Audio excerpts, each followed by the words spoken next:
What does it mean when a voice that could define a generation is silenced not by time or illness, but by injustice on a sunlit afternoon?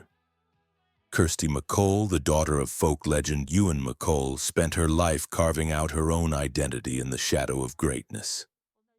She fought to be heard on her own terms, writing songs that made people laugh at themselves while crying at the truth. And yet her final act was not on stage, bathed in spotlights and applause, but in the turquoise waters of Cozumel. Pushing her 15-year-old son to safety as a speedboat bore down on them like judgment itself. December 18th, 2000. The Mexican Caribbean gleamed under a merciless sun, the kind of perfect day that belongs on postcards and in dreams. Kirsty MacColl floated on the surface of the water with her youngest son, Jamie, masks on, exploring the coral reefs that had drawn them to this paradise. It was meant to be a family escape before Christmas consumed everything, before Fairy Tale of New York started its annual climb up the charts, before the interviews and the nostalgia and the bittersweet reminder that her greatest triumph was also her greatest curse. The song that would always overshadow everything else she'd done. The mechanical roar cut through the afternoon like a scream.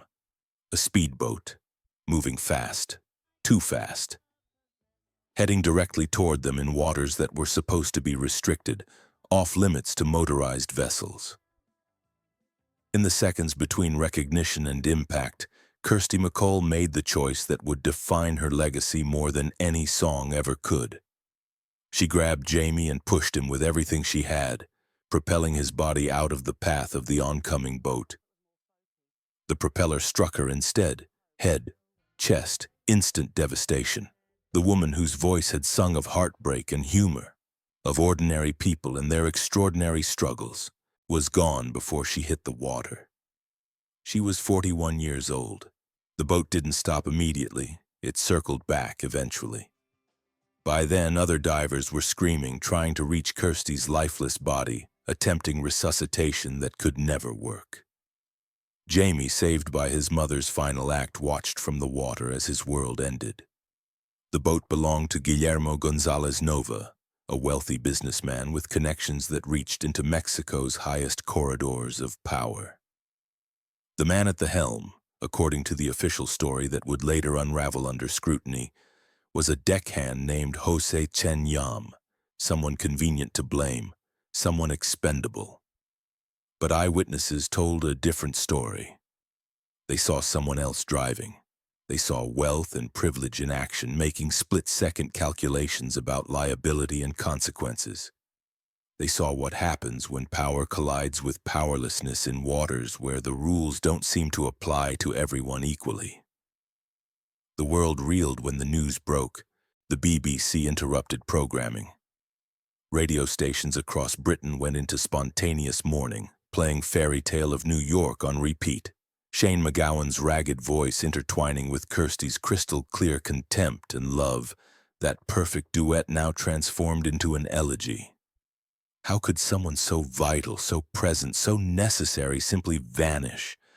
How could a voice that sang every Christmas in every pub across the UK be silenced by a speedboat in Mexico? Was this really an accident, or was something far more sinister at play? When the wealthy collide with the rest of us, quite literally, whose version of events gets written into the official record?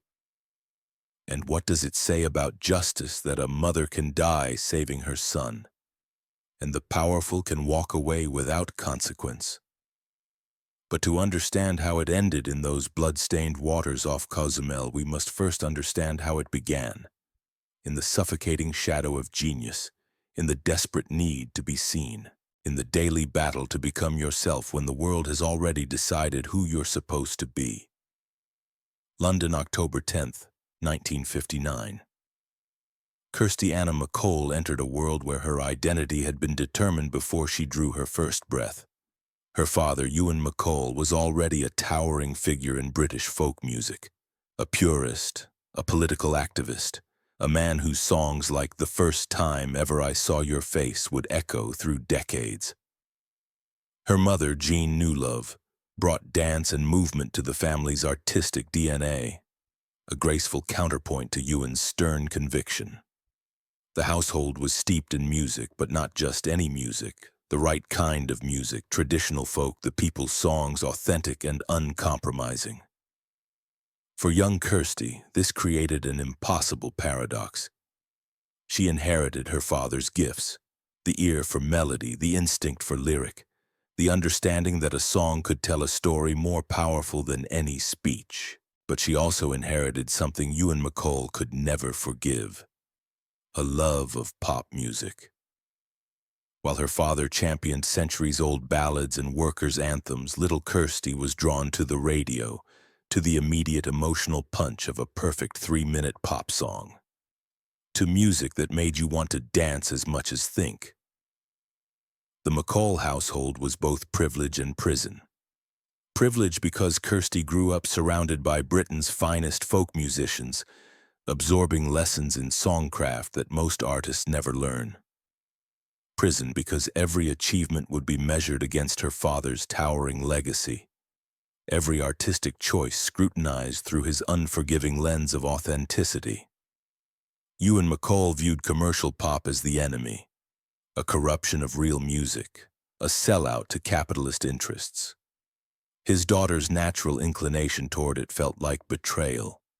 Friends from those early years remember Kirsty as bright and funny, quick with a joke but quicker to deflect any real vulnerability. She developed early the armor that would characterize her entire life, self-deprecating humor that acknowledged her insecurities before anyone else could weaponize them, a wit sharp enough to draw blood but usually turned inward. She wrote her first songs as a teenager, hiding them from her father, knowing they were too pop, too commercial, too wrong for the MacColl legacy. But there was no hiding her voice. Even young, it was remarkable, clear and strong, capable of cutting through any arrangement, equally at home with tender vulnerability or razor-sharp contempt. When she sang, you believed every word. When she wrote, she captured something essential about ordinary life, the small humiliations, the quiet victories, the way people carry on despite everything. I write songs about ordinary people, she would later say, because they're the only kind I know. It was both truth and deflection, a way of saying she didn't belong among the folk legends while proving she understood humanity better than most of them. The shadow of Ewan MacColl hung over everything. When people praised Kirsty's early demos, they inevitably added, of course, with her father. When publishers showed interest, they wanted to know if Ewan would contribute. When she tried to get gigs, the question was always whether she'd perform his songs, carry on his tradition. The world had decided her role before she could claim one for herself. Could her early childhood experiences have laid the foundation for later triumphs or tragedies? Was the need to prove herself, to step out from behind that enormous shadow, the very thing that drove her to create such distinctive music? Or was it a wound that never healed, a sense of never being enough that would haunt her even at the height of her fame? The answer, like most things about Kirsty MacColl, was complicated. The shadow pushed her forward and held her back simultaneously, made her stronger and more fragile, gave her something to rebel against and something she could never fully escape. By the late 1970s, Kirsty MacColl was fighting a war on multiple fronts, against the music industry's indifference, against her father's disapproval, against her own doubts about whether she deserved success on her own merits. She was in her late teens, already writing songs that showed remarkable sophistication, already developing the voice that would eventually make her impossible to ignore. But sophistication and talent weren't enough in an industry that ran on connections, luck, and the willingness to fit into predetermined categories. They Don't Know was written when Kirsty was just 18, a perfect pop confection about a couple whose love mystified everyone around them. It had everything: an instantly memorable melody, lyrics that were smart without being pretentious, a chorus that lodged in your brain after a single listen. When Kirsty recorded it in 1978, she was certain it would be her breakthrough. Finally, people would see past her surname, past her father's legacy, and recognize her own talent. The single went nowhere. Radio programmers didn't know what to do with it. Critics dismissed it as lightweight.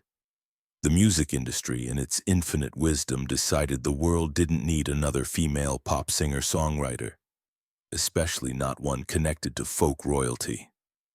The rejection was devastating, but in retrospect it taught Kirsty something crucial. The industry would never make it easy, and waiting for permission would mean never doing anything at all. The early 1980s were years of relentless work and minimal recognition. Kirsty took any gig she could get, singing backup vocals for other artists, learning the craft of the recording studio from the inside out. She watched how great records were built, how producers coaxed performances from singers, how a tiny change in arrangement could transform a song. She collaborated with anyone willing to work with her, slowly assembling a network of musicians and producers who understood her vision. And she kept writing, refining her voice, developing the style that would eventually make her essential. Then came 1983 and the phone call that would change everything, though not in any way Kirsty could have anticipated. Tracey Ullman, the comedian-turned-singer, wanted to record They Don't Know. The song that had flopped for Kirsty became a massive hit for Tracey, reaching #2 on the UK charts and cracking the US top 10. Millions of people were singing Kirsty's words, humming Kirsty's melody, falling in love to Kirsty's song. They just didn't know Kirsty had written it. For most artists, this would be crushing. Watching someone else succeed with your work while you remain in obscurity is a special kind of torture. But Kirsty, with characteristic humor and pragmatism, saw the silver lining. The success of Ullman's version proved that her songs had commercial potential. Radio stations that had ignored her now played her composition constantly. Publishers who'd passed on her demos suddenly wanted to hear more. She'd kick down the door even if she'd had to do it with someone else's foot. The rest of the 1980s were about building on that foundation slowly, painfully, one small victory at a time. Kirsty toured relentlessly, opening for bigger acts, gradually developing a devoted audience who appreciated her wit and honesty. Her live shows were revelations.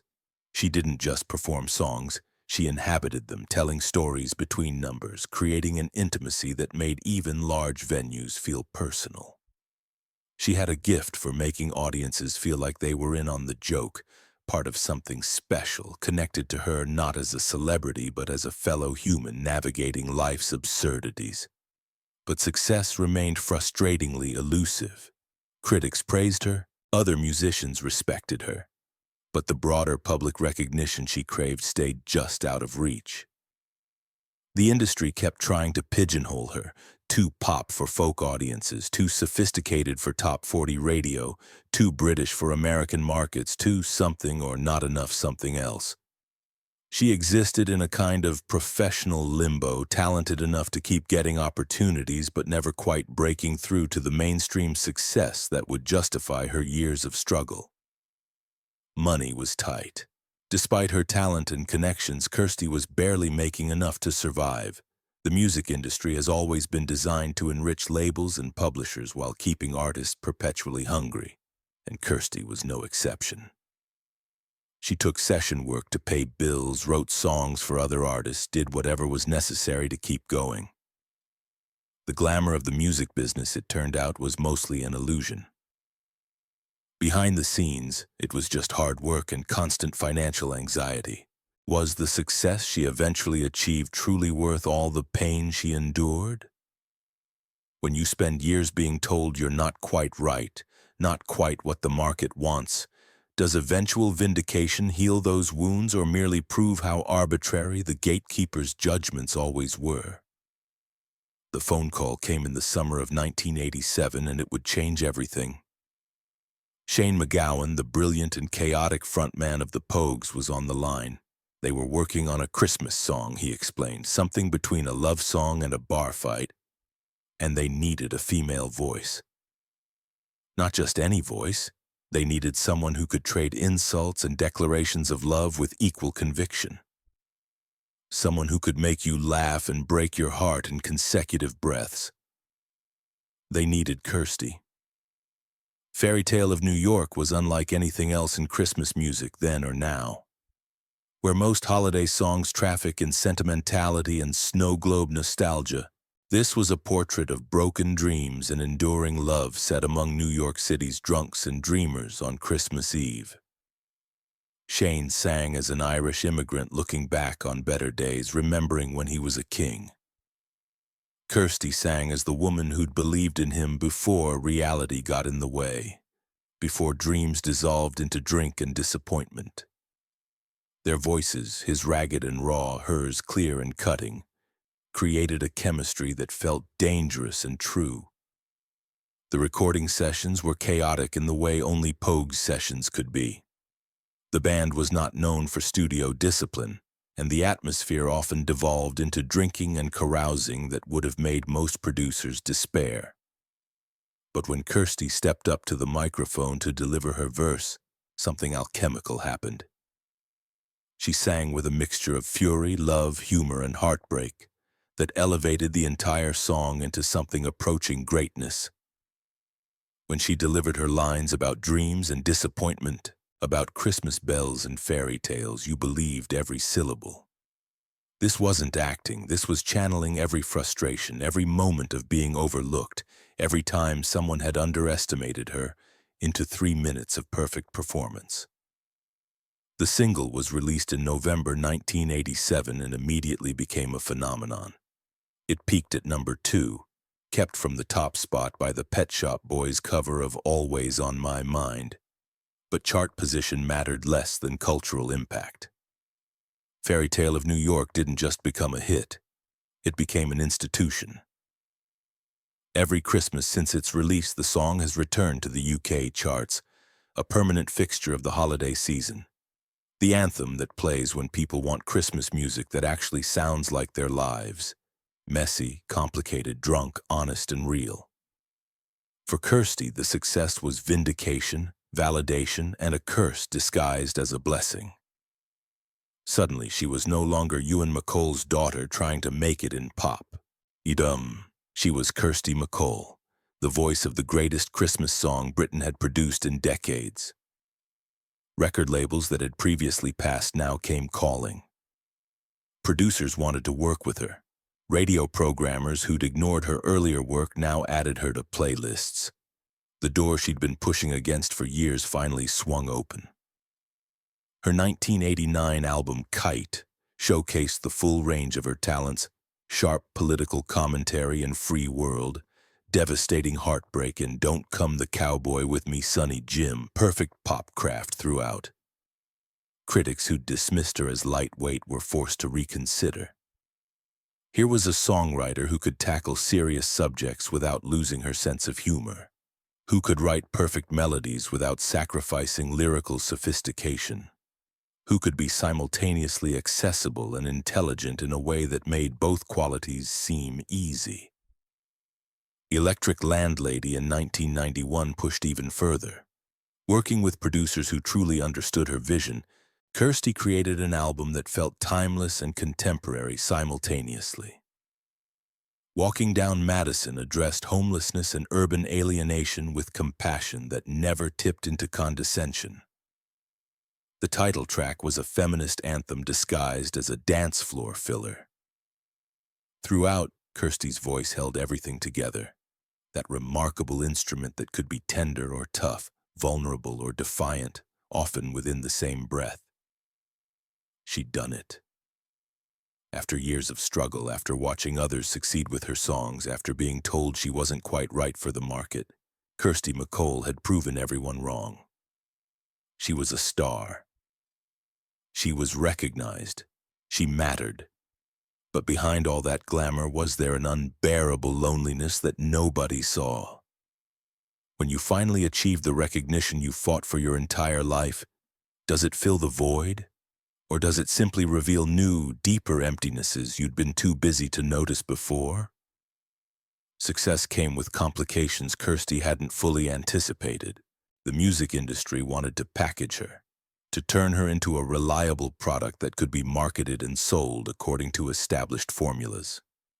They wanted Fairy Tale of New York again and again, variations on a theme that had proven commercially viable.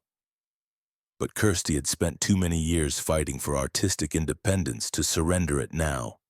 She wanted to evolve, to explore new sounds, to write songs that reflected her changing life and perspectives.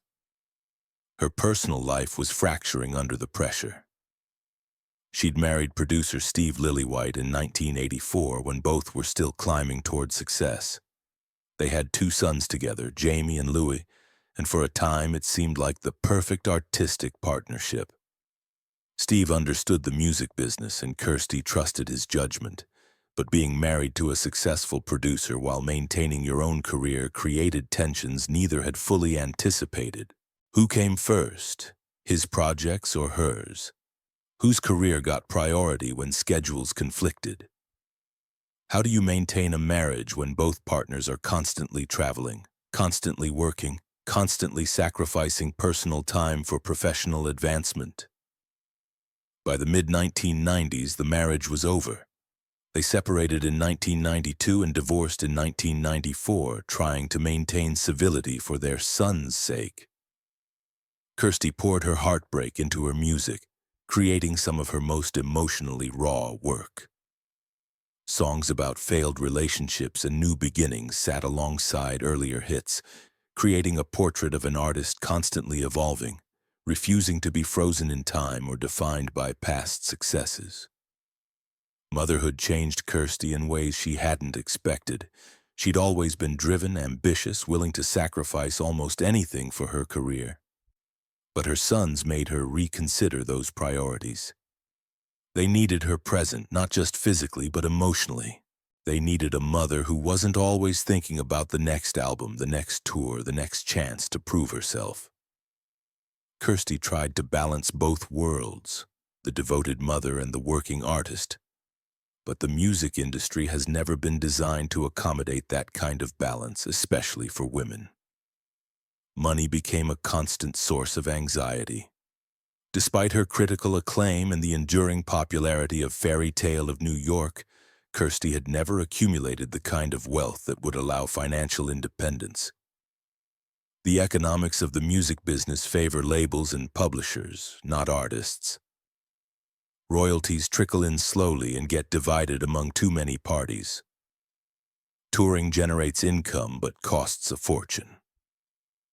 Kirsty found herself in the frustrating position of being famous enough to be recognized but not wealthy enough to stop working, critically acclaimed but commercially overlooked by an industry increasingly focused on younger artists and manufactured pop stars. The mid-1990s were brutal. Britpop dominated the UK charts. Oasis, Blur, Pulp, and the sophisticated literate pop that Kirsty specialized in felt suddenly old-fashioned.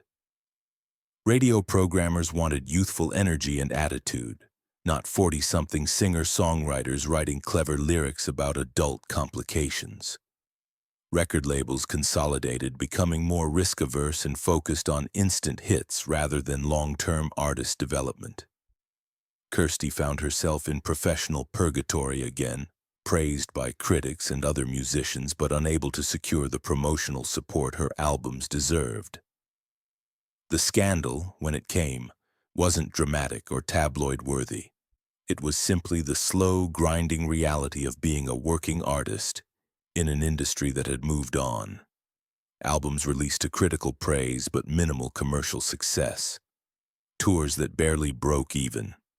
The constant hustle for session work and songwriting gigs to pay bills. The indignity of being introduced as the voice of Fairy Tale of New York when you'd spent decades creating a body of work that deserved recognition beyond one song, however brilliant. But Kirsty maintained the humor and grace that had always characterized her public persona. She gave interviews where she joked about her struggles, turning potential pity into laughter. She collaborated with younger artists like Billy Bragg on the Mermaid Avenue project, bringing to life previously unrecorded Woody Guthrie lyrics with a voice that made old words sound urgent and contemporary.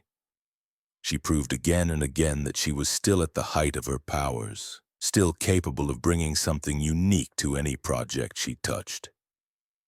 Did this challenging period mark a downfall? Or was it simply the reality of being an artist who refused to compromise, who insisted on making music she believed in even when the industry lost interest? Was Kirsty MacColl struggling? Or was she simply being true to herself in a world that demanded constant reinvention and commercial appeal? The answer, as always with Kirsty, was complicated. She was both, struggling and authentic, frustrated and committed, exhausted and still somehow hopeful that things could turn around. The late 1990s brought an unexpected kind of peace. Kirsty had largely stopped chasing hit singles, focusing instead on writing songs that satisfied her own artistic standards. She toured on a smaller scale, playing venues where she could connect directly with audiences who genuinely appreciated her work. She spent more time with her sons trying to make up for the years when constant touring had kept her away. She traveled, finding inspiration in Latin music and Caribbean rhythms that would influence her later work. Friends from this period remember a woman who seemed more at peace with herself than she'd been in years. The constant pressure to prove herself, to escape her father's shadow, to justify her existence in an industry that had never fully embraced her, all of that seemed to matter less. She'd survived the ups and downs of fame, the dissolution of her marriage, the industry's indifference. She was still here, still creating, still herself. That felt like its own kind of victory. In 2000, Kirsty was working on new material that excited her more than anything in years. The songs incorporated the Latin influences she'd been exploring, creating a sound both familiar and fresh. She talked about this new work with an enthusiasm that reminded friends of the young Kirsty who'd first started making demos decades earlier. The album would eventually be released as Tropical Brainstorm, a fitting title for music that felt alive with possibility. She'd also found a new relationship, a connection that brought joy without the complications of her previous marriage. For the first time in years, Kirsty seemed genuinely happy. Not the performative happiness of interviews and public appearances, but the real thing, the kind that radiates from someone who's made peace with who they are. The trip to Mexico in December 2000 was meant as celebration, a family vacation before Christmas consumed everything, a chance to decompress before the annual fairy tale of New York media cycle began again. Her sons were excited about diving in some of the world's most beautiful waters. Kirsty, ever the devoted mother, was thrilled to give them this experience. It should have been perfect. Can anyone ever truly escape from the shadow of their darkest moments? Or are we always one random event away from tragedy, one unexpected collision away from everything ending? December 18th, 2000. The morning began like any other day in paradise.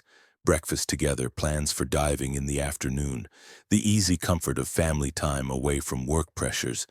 The dive spot was supposedly restricted to swimmers and divers only, designated as a safe zone where motorized vessels weren't allowed.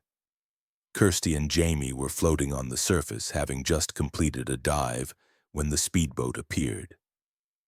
Eyewitnesses would later describe the scene with horror, the boat traveling at excessive speed, seemingly oblivious to divers in the water. The moment of impact so sudden there was no time to react except for Kirsty's split-second decision. She grabbed Jamie and pushed him with everything she had, propelling him out of the boat's path. The propeller struck her instead, head and chest, devastating force, death instantaneous. The woman who'd survived the music industry's cruelty, who'd built a career against impossible odds, who'd created art that would outlast her. That woman was erased between one heartbeat and the next. The boat didn't stop immediately. It circled back eventually, but by then it was too late. Other divers reached Kirsty's body, attempted desperate resuscitation that could never work. Jamie, saved by his mother's final act, watched from the water as his entire world collapsed. The trauma of that moment, seeing your mother die to save you, would haunt him forever. Survivor's guilt isn't just a phrase, it's a life sentence, the knowledge that someone else paid for your continued existence with their own. The boat belonged to Guillermo González Nova, a wealthy businessman with connections reaching into Mexico's highest political circles. According to the official story that would emerge from the chaos, the person at the helm was a deckhand named Jose Chen Yam, someone convenient to blame, someone without resources to fight back, someone expendable. But eyewitnesses disputed this immediately. They saw someone else driving. They saw wealth and privilege making calculations about liability and consequences in real time. Back in Britain, news of Kirsty's death spread like wildfire. The BBC interrupted programming. Radio stations went into spontaneous mourning, playing Fairy Tale of New York on repeat. That perfect duet now transformed into an elegy. Shane's voice crying out questions about better days, while Kirsty's voice answered with contempt and love from beyond death. Social media didn't exist yet, but the collective grief was palpable, physical, real. How could someone so vital simply vanish? Tributes poured in from across the music world. The Pogues released a statement calling her irreplaceable. Billy Bragg spoke about her talent and kindness. Morrissey, notoriously difficult to please, called her one of Britain's finest songwriters. Fellow musicians united in shock and grief, but also in growing anger as details about the investigation, or lack thereof, began to emerge. Because almost immediately something felt wrong about the official narrative. The area where the accident occurred was supposedly restricted, yet boats regularly violated the zone with apparent impunity. Jose Senyam was charged with culpable homicide, but the evidence against him seemed thin, contradicted by multiple eyewitnesses. The boat's owner, despite his vessel being involved in a death, faced no charges whatsoever.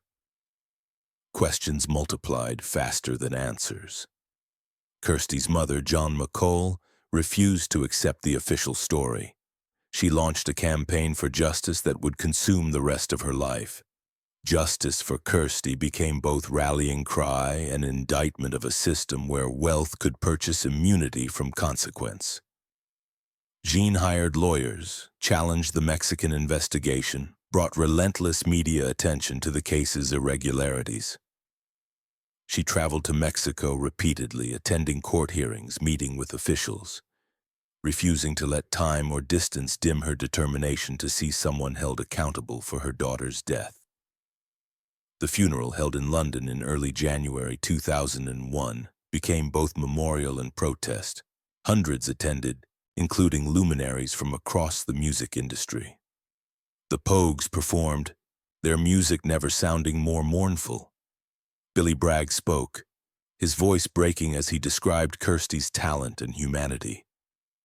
Friends shared memories of a woman who'd made them laugh, who'd written the soundtrack to their lives, who'd been taken far too soon. Kirsty was cremated, her ashes scattered in the sea she'd loved, the element that had ultimately claimed her. But death couldn't silence the questions. Why was a speedboat in a restricted area? Who was really driving? How much did money and influence shield the powerful from consequence? Was this truly an accident, or was it negligent homicide dressed up in bureaucratic language? And what does it say about justice that a voice as singular as Kirsty MacColl's could be silenced? Her life valued at whatever minimal punishment the system eventually imposed. The legal proceedings dragged on for years, each development more frustrating than the last. In 2002, Jose Chen Yam was convicted and sentenced to less than 3 years in prison, a punishment grotesquely inadequate for a life taken. But even this minimal accountability was tainted by evidence that González Nova had paid Chen Yam to take responsibility, effectively purchasing a scapegoat while protecting himself. Appeals were filed, new evidence presented, but the Mexican legal system proved remarkably resistant to genuine accountability. Conspiracy theories multiplied. Some suggested González Nova had connections to organized crime, that the cover-up went deeper than simple wealth and influence. Others pointed to systemic police corruption and political interference. Most simply saw what was obvious: a system rigged in favor of the rich, where an ordinary person's life, even an extraordinary artist's life, meant less than protecting powerful interests. Jean MacColl continued fighting until her death in 2006, never achieving the justice she sought. The campaign she started continued after her passing, supporters keeping Kirsty's memory alive while demanding accountability that never fully came. In 2009, the Mexican authorities officially closed the case, effectively ending any hope of further prosecution. Justice, it seemed, had been permanently deferred, purchased with money and influence, buried under bureaucratic indifference. Was Kirsty MacColl's death as straightforward as reported? Or were powerful hidden forces involved? Can we ever truly know what happened in those final seconds? And what does it say about our world that wealth and influence can seemingly purchase immunity from consequence, even in the face of death? The legacy Kirsty MacColl left behind transcends the manner of her death while being forever shadowed by it. She is remembered first and foremost for her music, those perfect pop songs that could make you laugh and cry simultaneously, that observed ordinary life with extraordinary compassion and wit. Do They Don't Know remains a masterclass in songwriting, 3 minutes of pure pop perfection that sounds as fresh today as when Kirsty first wrote it as a teenager. Walking Down Madison is social commentary that hasn't lost its relevance, a portrait of urban inequality that could have been written yesterday. And Fairy Tale of New York has become something approaching immortal. An anthem that plays in pubs and homes across Britain every Christmas, ensuring Kirsty's voice rings out annually, refusing to be forgotten. Her influence on subsequent generations is profound. Artists from Lily Allen to Emmy the Great have cited Kirsty as a crucial influence, praising her ability to be funny and heartbreaking, accessible and sophisticated, all within the same song. The template she created, literate pop that doesn't condescend to its audience, songs that tackle serious subjects without losing their sense of humor, has become a blueprint for countless artists who came after. But Kirsty's legacy extends beyond music into the realm of justice and accountability. The Justice for Kirsty campaign, though ultimately unsuccessful in securing full legal accountability, raised global awareness about how wealth and power can subvert justice, particularly when victims lack the resources or connections to fight back. Her death became a symbol of casual cruelty, of the way some lives seem to matter more than others in the eyes of law and power. Every Christmas, when Fairy Tale of New York inevitably returns to the charts, it serves as both celebration and memorial. Shane MacGowan and Kirsty MacColl's voices intertwine across the years, arguing and loving, laughing and lamenting, creating something that feels more honest than most holiday music ever manages. That the song's co-creator died in such tragic circumstances adds unbearable poignancy to every listening. We hear her voice strong and clear and full of life, and we remember what was lost. Her sons carry her memory forward. Jamie, who witnessed his mother's death and owes his life to her final act, has spoken occasionally about that terrible day, about his gratitude for her sacrifice, about the burden of surviving when she didn't, about the impossibility of ever fully processing what happened. Both brothers have worked to keep their mother's musical legacy alive, supporting tribute concerts and ensuring her catalog remains available to new generations. The bitter irony of Kirsty MacColl's life is that she spent decades fighting to be taken seriously as an artist, to escape her father's shadow, to prove she deserved recognition on her own terms, only to have her legacy forever shadowed by the circumstances of her death. She wanted to be remembered for her music, for the songs that made people laugh at themselves and cry at the truth. Instead, she's also remembered for the injustice of her dying, for being a cautionary tale about accountability and privilege. Yet perhaps there's a way to honor both aspects of her legacy. Kirsty MacColl was an artist who wrote about ordinary people with extraordinary empathy, who understood that life was both funny and sad, who refused to choose between intelligence and accessibility. She lived according to her own principles, made art that mattered to her regardless of commercial pressure, raised 2 sons she loved fiercely, and died in an act of pure maternal sacrifice. That's not a bad legacy, even if the circumstances that created it are unjust. The questions remain as they must.